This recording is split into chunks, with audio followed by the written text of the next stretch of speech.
Tengo 63 años.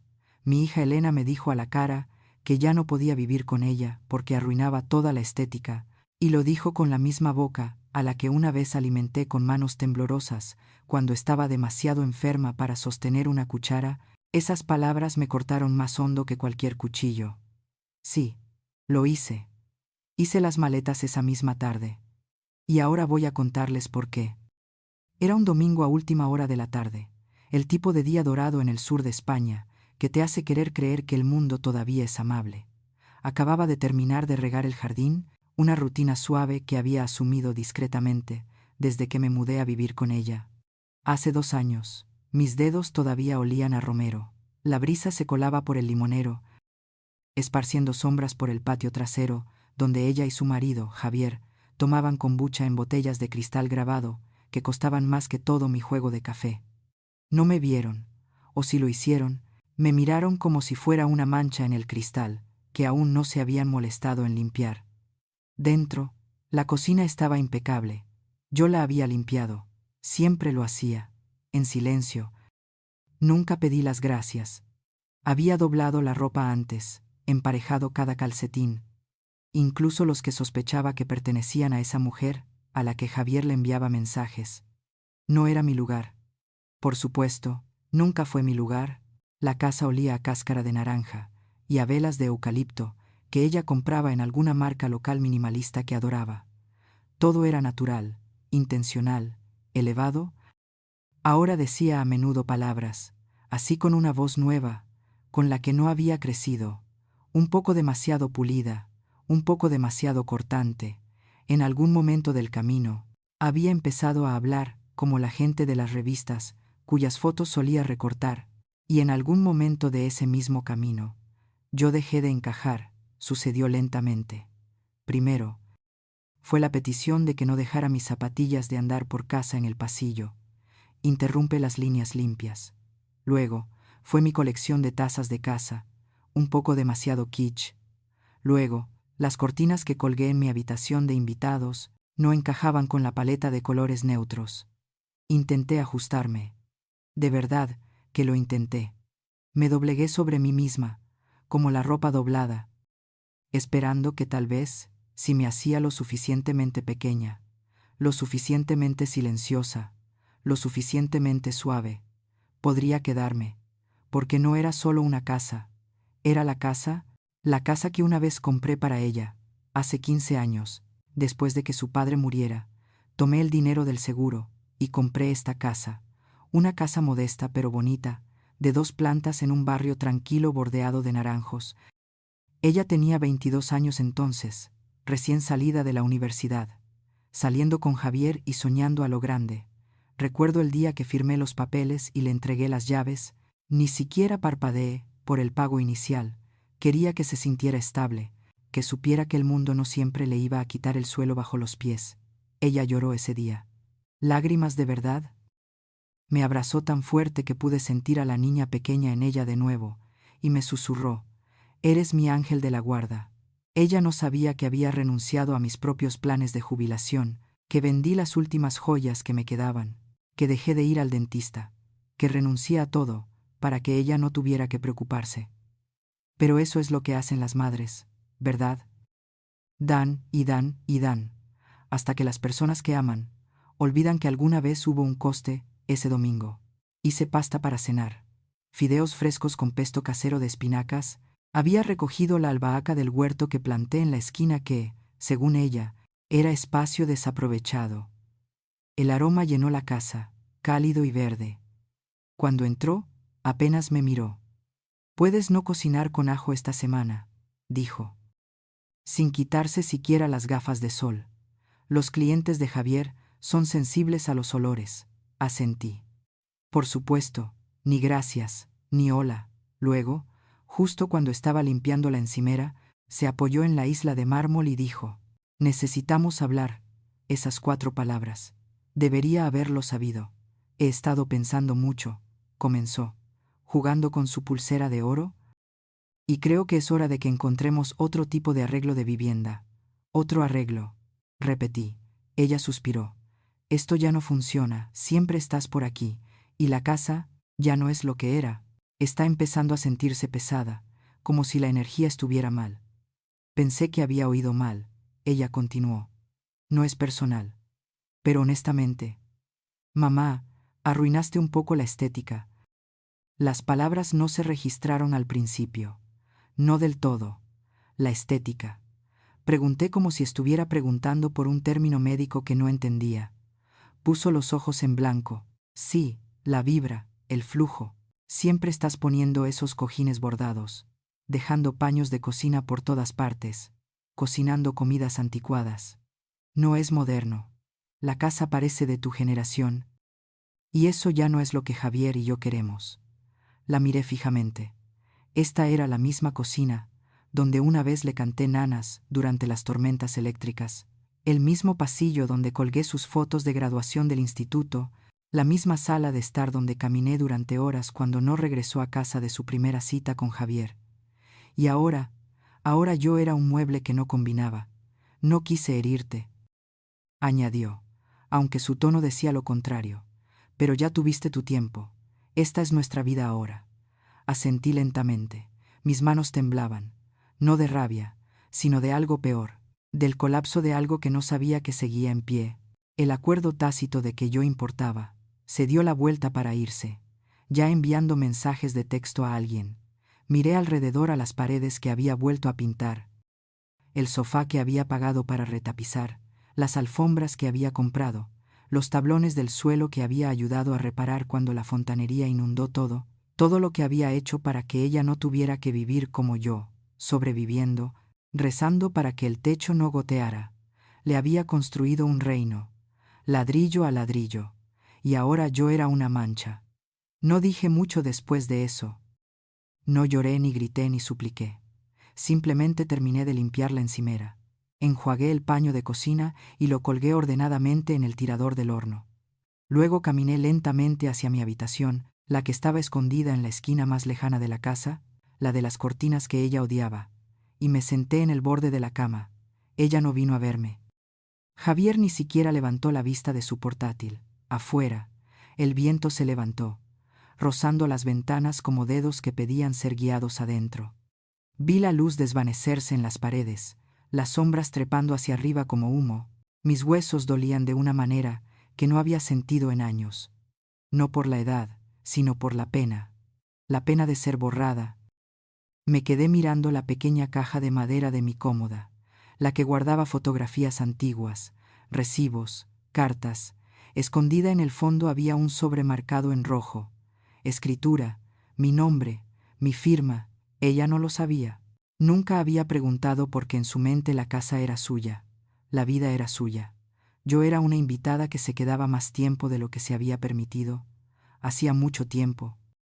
Pero esa noche, mientras las luces de la ciudad parpadeaban a través de las persianas y la casa se sumía en el silencio, recordé algo que había olvidado.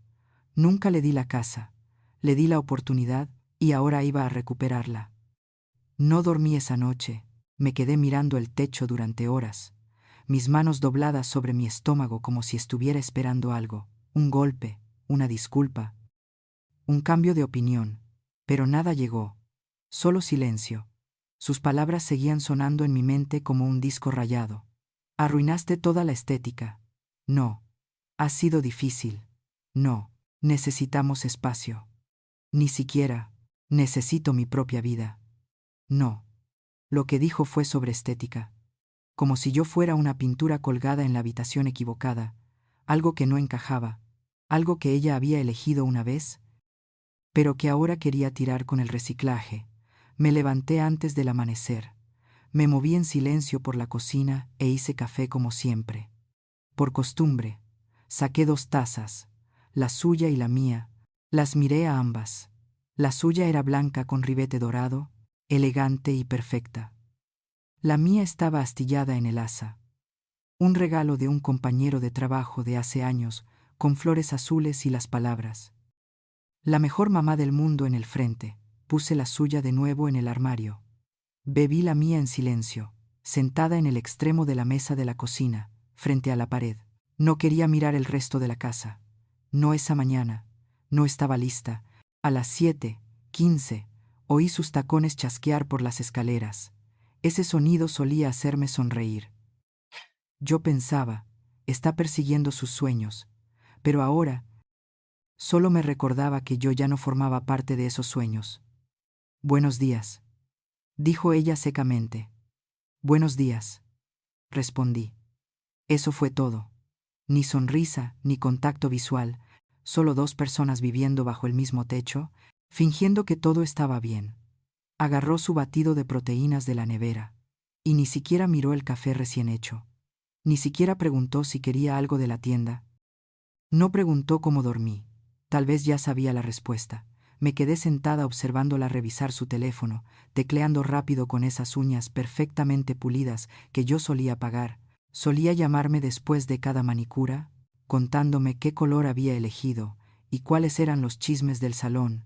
Ahora apenas me dirigía una mirada, echó un último vistazo a su reflejo en la puerta del horno, se alisó el pelo y salió.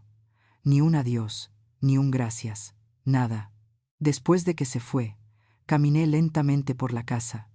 Cada habitación guardaba un recuerdo, cada recuerdo ahora se sentía como una mentira.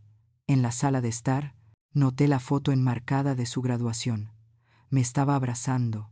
Su sonrisa era amplia y alegre. Había escrito en la parte de atrás: no podría haberlo hecho sin ti, mamá. Qué curioso cómo cambia la gente. Me senté en el sofá y miré esa foto durante mucho tiempo. Recordé la noche en que fue aceptada en la universidad. Habíamos bailado en la cocina, literalmente bailado descalzas, dando vueltas, riendo como si el mundo finalmente nos estuviera devolviendo algo. Me quedé despierta toda la noche, rellenando sola sus formularios de ayuda financiera. Su padre se había ido años antes, y no había nadie más, solo yo. Trabajé en 2 empleos para que ella pudiera concentrarse en los estudios. Me salté comidas para que ella pudiera tener ropa nueva. Fingí que todo estaba bien cuando no podíamos pagar la reparación del calentador de agua para que ella no se estresara. Y ahora arruinaba la estética. El dolor no estaba solo en lo que dijo. Estaba en todas las pequeñas cosas que siguieron. Esa tarde estaba doblando toallas en el cuarto de la lavandería cuando la oí hablar con Javier en el pasillo. Ella no sabía que yo estaba lo suficientemente cerca para oír. Simplemente se queda, susurró. Como una invitada permanente, que no entiende que su tiempo ha terminado. Dejé de respirar. Dobla las toallas mal, añadió. Me miré las manos, la toalla en ellas, recién lavada, suave, limpia, se sentía pesada, como si hubiera absorbido esas palabras en lugar de agua. Ya no encaja, continuó. Todo lo que he intentado construir, ella lo hace sentir pequeño, abarrotado. Javier murmuró algo que no pude distinguir, pero no necesitaba oírlo. Yo era el desorden. Dejé caer la toalla en la cesta y volví a mi habitación sin hacer ruido. Cerré la puerta, me senté en la cama, me quedé mirando el suelo durante mucho tiempo. Más tarde esa semana, me pidió que no usara el porche delantero. Dijo que era porque quería mantener el espacio listo para fotos en caso de que sus clientes pasaran por allí. No quería que pareciera vivido. Quise preguntar qué sentido tiene un porche si nadie puede sentarse en él, pero no lo hice. Simplemente asentí como siempre. Retiró mi silla de jardín, la que solía usar para sentarme todas las mañanas con mi té, y mi crucigrama, se fue, reemplazada por un banco moderno que parecía incómodo incluso desde la distancia. Ella no dijo dónde puso mi silla. Yo no pregunté. Al día siguiente, llegó a casa con cojines nuevos, todos beige, todos con textura. Tiró los viejos a una caja de donaciones sin preguntar. Mi cojín favorito, el rojo que yo misma había cosido, estaba entre ellos. La observé hacerlo. De pie en el pasillo. ¿Estás de acuerdo?, preguntó. Claro, dije. Y estaba mintiendo de nuevo, porque cada vez que tiraba algo, no era solo un cojín o una silla. Era un pedazo de mí, de mi historia, de todo lo que traje a esta casa, la casa que ella solía llamar nuestra. Ahora era suya, solo suya. Empecé a quedarme más en mi habitación. Solo salía para limpiar, cocinar o lavar la ropa, tareas que pensé que mostraban amor, pero que ahora se sentían como trabajos para los que ya no estaba cualificada. A veces la oía hablar por teléfono con amigas. Es dulce, pero es demasiado. Todavía escribe cheques. ¿Quién hace eso? Ve televisión por cable. Quiero decir, por favor. Hablaba de mí como si fuera una antigüedad que lamentaba haber conservado. No lloré, no de inmediato, pero una noche me encontré de pie en el cuarto de la lavandería otra vez, agarrándome a la puerta de la secadora para mantener el equilibrio. Las lágrimas corrían por mis mejillas, tan rápido que ni siquiera me di cuenta al principio. Me sentí tonta, me sentí utilizada, me sentí invisible. Lo peor no fue el silencio, fue el contraste, porque recordé la Calidé, la niña que solía correr a mi habitación durante las tormentas, la adolescente que me llamaba desde la universidad solo para escuchar mi voz, la mujer que sollozó en mi hombro después de su aborto espontáneo, susurrando: «Estoy tan contenta de que estés aquí». ¿A dónde se había ido? ¿Y quién había tomado su lugar? Una noche, saqué una caja que no había abierto en años. Dentro había una carta que me había escrito en la escuela primaria, tarjetas de cumpleaños, un collar que hizo con clips cuando no podíamos permitirnos nada más, sus zapatos de bebé, una foto mía sosteniéndola en el hospital todavía con mi bata. Miré esa foto durante mucho tiempo. Luego la dejé a un lado. No podía seguir tratando de recordar quién solía ser, porque la mujer con la que vivía ahora no era ella, y yo tenía que dejar de fingir lo contrario. Ese viernes, preparé la cena como siempre: pollo asado, puré de patatas y judías verdes, su favorito cuando era pequeña. Ella entró del trabajo, echó un vistazo a la mesa y frunció el ceño. «Tengo planes para cenar», dijo, mirando la comida como si fuera un desorden que tendría que limpiar. No pregunté con quién. Simplemente asentí. «Tal vez la próxima vez. Envíame un mensaje primero», añadió. «Así no desperdiciamos comida». Desperdicio. Yo había pelado cada patata a mano, sazonado todo, puesto la mesa con servilletas dobladas como le gustaban a ella, y ella lo llamó un desperdicio. Me quedé paralizada mientras ella se daba la vuelta y salía por la puerta sin decir una palabra más. Esa noche no comí. Simplemente empaqué la comida en recipientes y la puse en la nevera. Escribí una pequeña nota que decía: «Pollo en la nevera. Espero que tu cena fuera agradable». Nunca respondió. Me acosté con la espalda hacia la pared, mirando la habitación vacía, y me di cuenta de algo. Le había dado todo: mi juventud, mi dinero, mi fuerza, mi tiempo, mis sueños, mi corazón. Y a cambio, me había convertido en un problema a resolver, una carga a ocultar, una línea en su diseño cuidadosamente planificado que no encajaba con la combinación de colores. La traición no siempre llega en un gran momento. A veces llega lentamente, en silencio, a través de las cosas que la gente deja de decir, a través de las cenas que se saltan, las llamadas que dejan de hacer, la forma en que dejan de mirarte con amabilidad. Esa noche, supe la verdad. Yo ya no era parte de su hogar. Yo era parte de su desorden.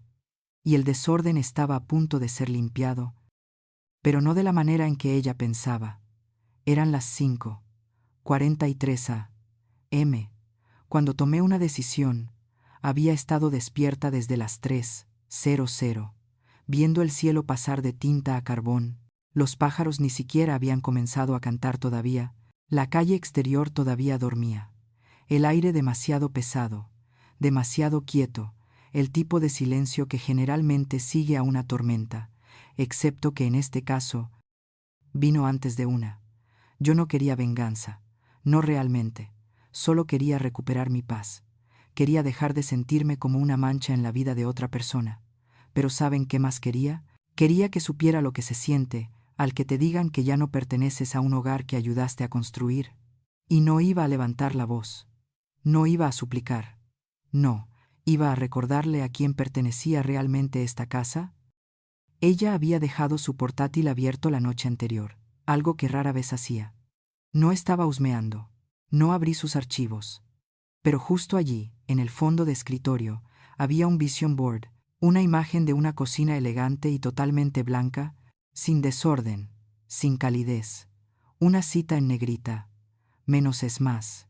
Y debajo, su horario soñado: yoga a las 7:00, bar de batidos a las 9:00, Reuniones hasta el mediodía, y luego nada, sin espacio para nadie más que para ella misma, y de repente, entendí algo. No se trataba solo de mí. Estaba rediseñando su vida, y yo no encajaba con el mobiliario. Fui a mi armario, descolgué el sobre marrón descolorido que había pegado con cinta adhesiva en el estante superior hace años. Dentro estaban los documentos originales de la propiedad, la escritura, cada firma, cada sello, todo con mi nombre.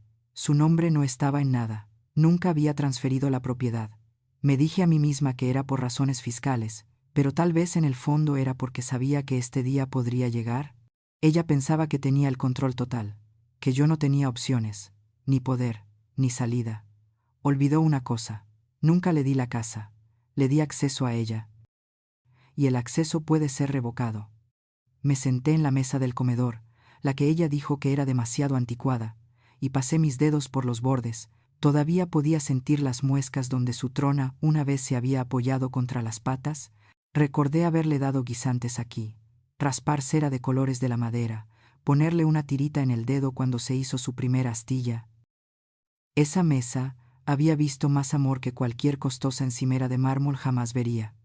A ella no le importaba, ni la mesa, ni el pasado, ni siquiera yo.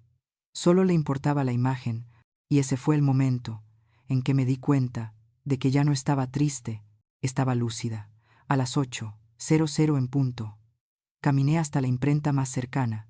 Conocía a la mujer detrás del mostrador. Se llamaba Carmen. Solía venir a la cafetería donde trabajé antes de jubilarme. Buenos días, dije. Ella levantó la vista y sonrió. Hola, Isabel. Hace tiempo que no te veía. ¿Cómo está tu hija? Mi corazón se apretó por un momento. Está bien, dije con cuidado. Necesito un cartel hecho. Algo simple. Claro. ¿Qué debería decir? Deslicé un trozo de papel por el mostrador. Ella levantó las cejas. Luego asintió lentamente. No hay problema. Dame 30 minutos. Cuando me lo entregó, miré las audaces letras negras durante mucho tiempo. Se vende por el dueño. No sonreí, no lloré. Simplemente lo sostuve en ambas manos como si pesara algo, porque lo hacía. Cuando regresé a la casa, abrí la puerta principal suavemente. Ella estaba en la sala de estar en una videollamada, vestida con lino gris suave, café en mano, voz pulcra y educada. Solo queríamos un aspecto limpio. Estaba diciendo, sin distracciones, eso es realmente importante en nuestro mensaje de marca. No dije una palabra. Pasé junto a ella, salí al porche y clavé el cartel justo en el macizo de flores, sus arbustos de lavanda. Mi tierra. Ella no se dio cuenta hasta que volví a entrar. ¿Qué es eso?, preguntó, bajando la voz y silenciando la llamada. No respondí. Simplemente dejé las copias extra del volante en la mesa de entrada.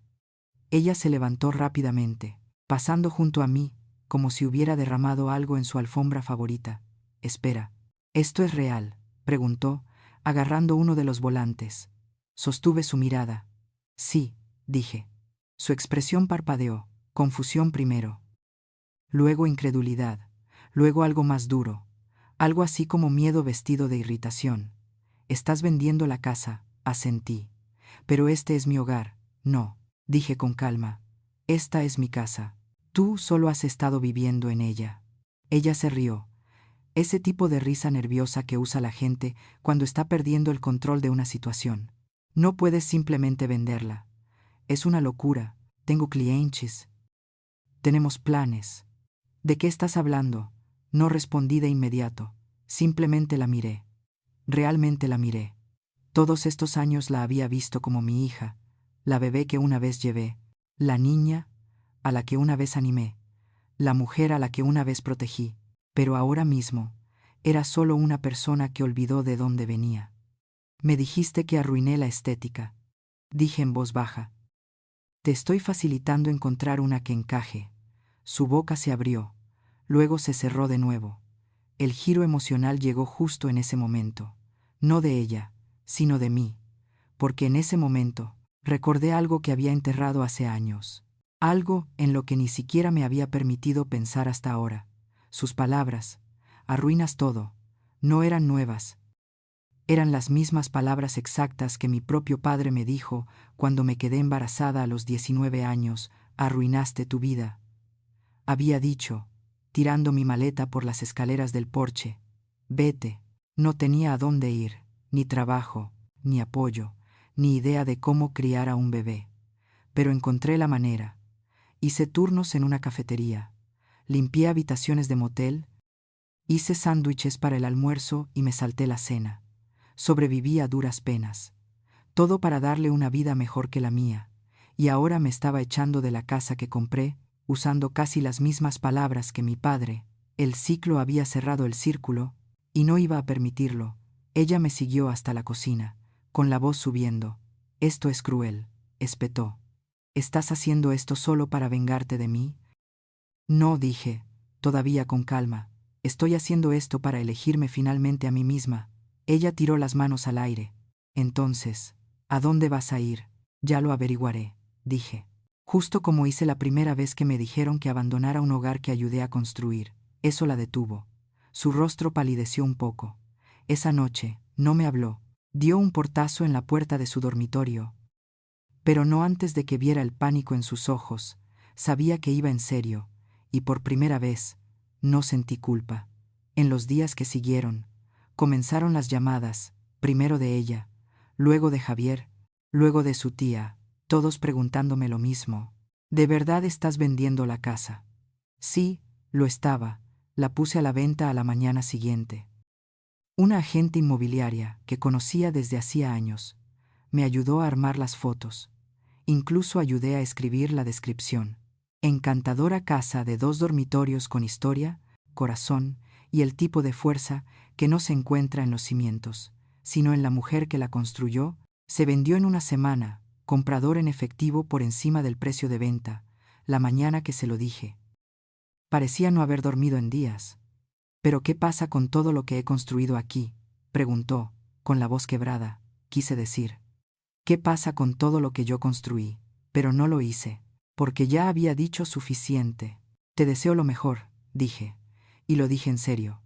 Pero también quise decir esto: algunas lecciones solo se aprenden cuando pierdes las cosas que dabas por sentadas.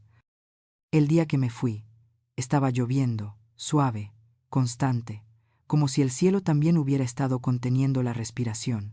Ella estaba en el umbral mirándome sacar la última de mis cajas. Ella no habló, yo tampoco, porque a veces el silencio es el tipo de cierre más ruidoso. En el espejo retrovisor, la casa parecía más pequeña de lo que recordaba, pero yo no me sentía pequeña. Ya no. Me sentí libre. No esperaba que llorara. Esa fue la primera sorpresa. Siempre la había imaginado inquebrantable, fría, incluso del tipo que podía encender el horno y olvidar a la persona que le enseñó a cocinar. Pero esa mañana, cuando volví a la casa para recoger mis últimas cosas, estaba sentada en los escalones delanteros en pijama y camiseta, con el pelo recogido, el rostro pálido y los ojos rojos. Había estado llorando mucho. No dije nada, simplemente pasé junto a ella. Entré por la puerta principal y comencé a recoger lo que era mío: el jarrón que traje de la casa de mi madre, la colcha que hice cuando ella estaba embarazada por primera vez, mi batidora, mis álbumes de fotos, nada llamativo, nada valioso, solo las piezas de mí que ella nunca vio. Ella me siguió a los pocos minutos, en silencio. Podía escuchar sus pies arrastrándose por el suelo. No tienes que hacer esto, dijo. Yo seguí envolviendo el tazón de cerámica en papel de periódico. Mamá, por favor. Ahí estaba. Esa palabra, una que no había usado con calidez en años. La miré lentamente. Estaba allí parada como una niña otra vez, con los brazos alrededor de sí misma, pequeña, temblando. Dijiste que arruiné la estética, dije. Su rostro se desmoronó. No quise decir eso. Estaba estresada. No pensé que realmente la venderías. Asentí. No pensaste. Esa parte está clara. Ella se hundió en una silla. No quise que llegara tan lejos. Pero llegó. Y ella lo sabía. Simplemente no esperaba consecuencias. No de mí. Lo dejaste claro, dije, poniendo el tazón en la caja. No me querías aquí. así que te lo puse fácil. Ella se secó la cara con la manga de su camisa.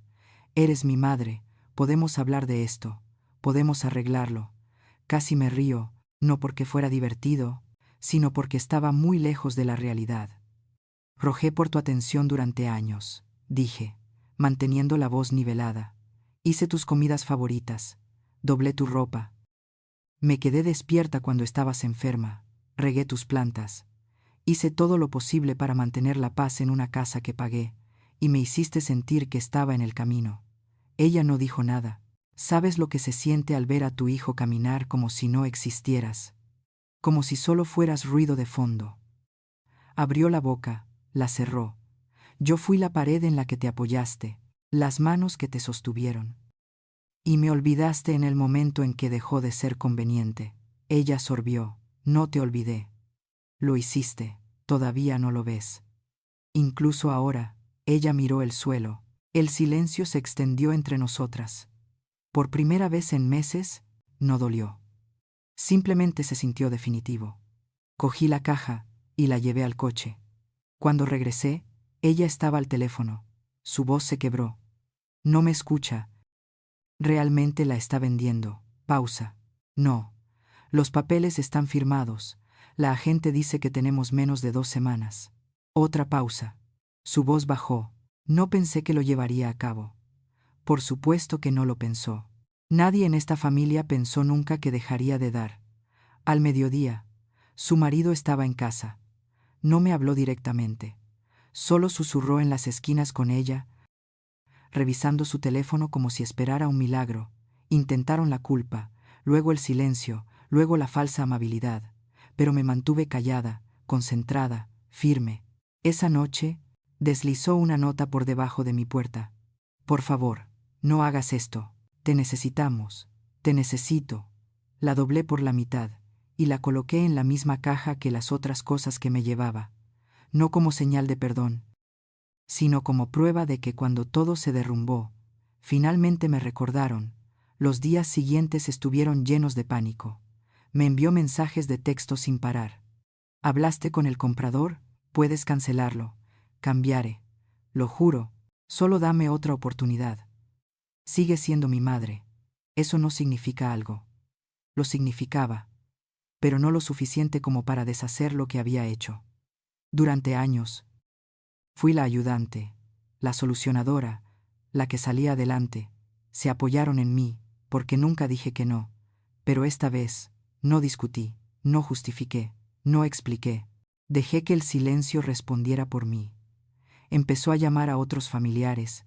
De repente, primos de los que no había sabido en años, dejaban mensajes.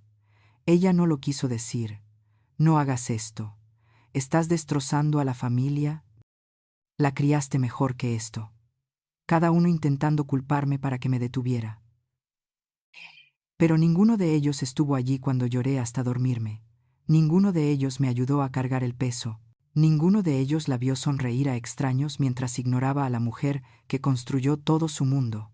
Simplemente no querían la incomodidad. Dejé que sus mensajes de voz se acumularan. Y aún así, no dije nada. Dejó de comer, dejó de dormir. La vi pasear por la noche a través de la ventana. No pregunté si estaba bien. Ella nunca me preguntó. Y ahora el confort que daba por sentado se estaba desmoronando, no porque quisiera castigarla, sino porque finalmente había terminado de ser el sacrificio silencioso. La caja en la esquina de mi habitación estaba llena ahora. Mi vida empacada en recuerdos y momentos. La casa se sintió diferente, no triste, no pesada, se sintió como mía otra vez. Aunque solo fuera por un poco más de tiempo, el último día. Ella se quedó junto a la puerta mientras yo llevaba la carga final al coche. Ella no dijo una palabra. Yo tampoco, porque algunas cosas una vez rotas no se arreglan. Simplemente se dejan atrás, y esta vez, yo era la que se iba. 3 semanas después de que se vendió la casa, recibí un correo electrónico. No era de mi hija, era de una mujer llamada Clara, alguien que no conocía. El asunto decía: gracias. Por un momento pensé que era spam, pero lo abrí de todos modos. Dentro había un mensaje que me hizo dejar de respirar por un segundo. no me conoces. Pero vi el anuncio de tu casa hace unas semanas. Mi hermana conocía a tu hija hace años. Se corrió la voz sobre lo que sucedió. Solo quería decirte que hiciste lo correcto. Mi madre vive conmigo, y nunca podría imaginar tratarla de la manera en que la tuya te trató. Gracias por recordarle a personas como yo que está bien establecer límites. Lo releí 3 veces. Fue el primer mensaje en semanas que no intentó culparme. Sin vergüenza, sin reproche, solo reconocimiento. Guardé ese correo electrónico. Todavía lo tengo impreso y doblado en mi cartera. No porque necesitara que alguien me validara, sino porque quería recordar que en algún lugar alguien me vio no como una carga, no como un error, sino como una persona que finalmente se defendió a sí misma. Después de la venta, usé parte del dinero para comprar una pequeña casita junto al lago, solo un dormitorio, un baño y un porche delantero que daba al agua. No era elegante. No tenía iluminación de diseño, ni tonos neutros, pero tenía espacio para mis libros, mis mantas y mi paz. La llené con cosas que me hacían sonreír: una tetera roja, cortinas florales, tazas desparejadas, el tipo de hogar donde nadie tenía que pedir permiso para respirar. La primera mañana que me desperté allí, lloré. No porque estuviera triste, sino porque no me había dado cuenta de lo fuerte que había estado conteniendo la respiración. Salí a caminar junto al lago esa tarde. El aire olía a pino y a tierra. El viento se movía a través de los árboles como un viejo amigo. Me sentí pequeña, pero no olvidada. Sola, pero no solitaria. Por primera vez en años, no había nadie poniendo los ojos en blanco a mis espaldas, nadie corrigiendo cómo doblaba las toallas, nadie llamándome demasiado o estorbando. Estaba tranquila, y en esa tranquilidad me volví a escuchar a mí misma. Por supuesto, el silencio no duró para siempre. 3 días después, comenzaron los mensajes. Primero, un texto de ella: podemos hablar. Luego otro: no tienes que responder, pero te extraño. Luego: lo siento. No respondí, no la bloqueé, pero tampoco contesté, porque ¿qué diría? ¿Que la perdoné? ¿Que estaba lista para fingir que nunca sucedió? Ella necesitaba tiempo, y yo necesitaba espacio. Ambas teníamos cosas que aprender, y yo ya no iba a cargar con el peso por las dos. Una semana después, probó una nueva táctica. Un paquete llegó a mi puerta. Dentro había un marco. Una de nuestras fotos antiguas de cuando era adolescente. Nosotras en la cocina riendo por un pastel derramado. Sin nota, solo la foto. La miré fijamente durante mucho tiempo. Luego la puse en el cajón, no con ira, sino porque no estaba lista. Luego vinieron las llamadas de los parientes. Mi hermana dejó un mensaje de voz. Estás siendo dramática. Sabes que no lo dijo en serio. Es tu hija. Una prima lejana me envió un mensaje en Facebook. Todos decimos cosas de las que nos arrepentimos. No tires a la basura a tu familia por un error. Pero no vieron el panorama completo. No vivieron en esa casa. No sintieron la forma en que ella me miraba a través de mí día tras día. No estuvieron allí cuando me paré en la cocina, conteniendo las lágrimas, porque dijo que mi presencia arruinaba su espacio. Yo pagué por todo, y aún así me pidieron que me fuera. Así que, no fue un error, fue la gota que colmó el vaso. Tampoco les respondí a ellos. Pero el momento más difícil llegó una noche, un mes después. Estaba sentada en el porche viendo la puesta de sol, cuando un coche se detuvo en mi camino de grava. Era ella. Salió lentamente sosteniendo algo en sus manos. Me quedé sentada. Hola, dijo suavemente. Asentí. No estoy aquí para montar una escena, solo quería darte esto. Extendió una caja. Dentro estaban algunos de mis libros viejos, un suéter, una taza que pensé que había perdido. Tomé la caja, la coloqué a mi lado. No dije nada, ella se movió sobre sus pies. No lo entendí, dijo. Pensé que siempre estarías allí. Pensé que no importaría lo que dijera, te quedarías. La miré entonces, no enojada, no amargada, solo cansada. Ese era el problema. Dije. Ella parpadeó rápidamente. Estoy intentándolo, mamá. Lo sé. Un momento de silencio. ¿Puedo pasar? Sacudí la cabeza. Hoy no. Sus hombros cayeron. Tal vez algún día, pero hoy no. Asintió, con lágrimas en los ojos. Volvió al coche, se fue, y yo volví a ver la puesta de sol. La paz no llega con grandes gestos, llega en pequeñas y tranquilas decisiones. Comencé a ser voluntaria una vez a la semana en un centro para mujeres mayores. Muchas de ellas tenían historias como la mía, sacrificios hechos, gratitud nunca dada. Hablamos, reímos. Sanamos un poco más cada vez. Usé parte del dinero de la venta de la casa para ayudar a financiar una pequeña beca para mujeres adultas que regresaban a la escuela. Le puse el nombre de mi madre, porque ella también había sido olvidada. Pero ya no. Todavía no sé qué pasará con mi hija. No he cerrado la puerta para siempre, pero no la abriré hasta que sepa que me ve como una persona completa, no como un accesorio, no como un personaje de fondo, sino como una madre, una mujer, un alma que merece respeto. Algunas noches me siento junto al lago y veo la luz de la luna en el agua. Pienso en la chica que fue. Pienso en la madre que intenté ser. Y pienso en la mujer en la que me convertí. No perfecta, pero libre. Y me di cuenta de que la edad no se trata de debilidad, se trata de dignidad. Si alguna vez te has sentido como si no pertenecieras, no estás sola.